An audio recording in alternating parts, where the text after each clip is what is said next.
Hey everyone, it's Alex with Phoenix Physical Therapy for your workout tip of the week. Last video, I went over a couple stretches that we can perform for our neck stiffness to help alleviate any potential pinching or impingement of a nerve that may be coming out from our neck down our arms.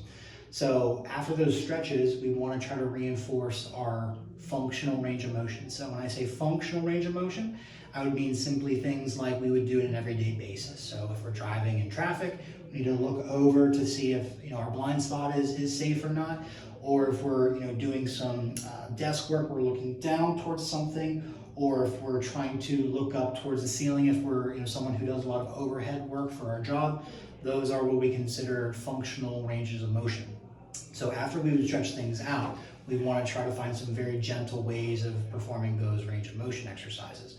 So as simple as it may seem, a chin tuck, which is, I know I've gone over before with you guys, where you just bring straight back, is going to be kind of our starting point.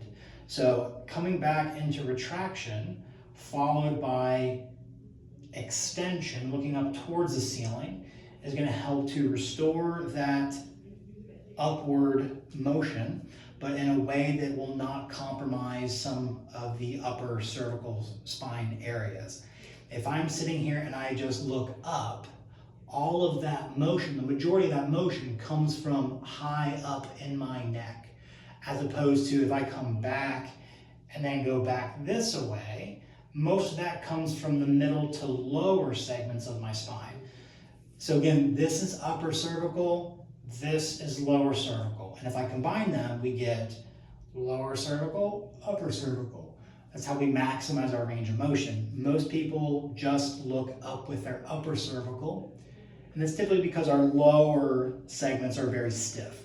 So if we can get those lower segments moving more freely, it's going to allow us to look up without the same amount of pinching or compression of our joints and potentially those nerves. I tend to find that extension and rotation are some of the more uncomfortable things for people. So rotation, as again, simple as it may seem, is we would want to simply rotate, so if I'm rotating to the left, take my left hand, gently place it on my cheekbone, and I'm just gonna slightly pull towards that side. And you can take the other hand and push depending on what's more comfortable for you.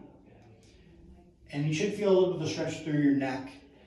Typically you're going to feel it on the same side and the other side. So, for example, if I'm turning to the left, I feel a little bit of tension, pressure on my left. I feel a little bit of pulling tension on my right, because we are going to be moving both sides of the spinal column when we are turning. You can do this seated, or you can do it laying down on your back to help maximize that flexibility without creating too much compression of the discs in between our spine vertebrae. So something like that, you want to hold for 3 to 5 seconds. Not a long time, because sometimes people find that end range rotation to be uncomfortable, but you do want to hold it enough to make those muscles loosen up a little bit. But doing that between 10 to 20 times to each side is another great way to help restore some of that functional turning that we can need for driving or some other activities.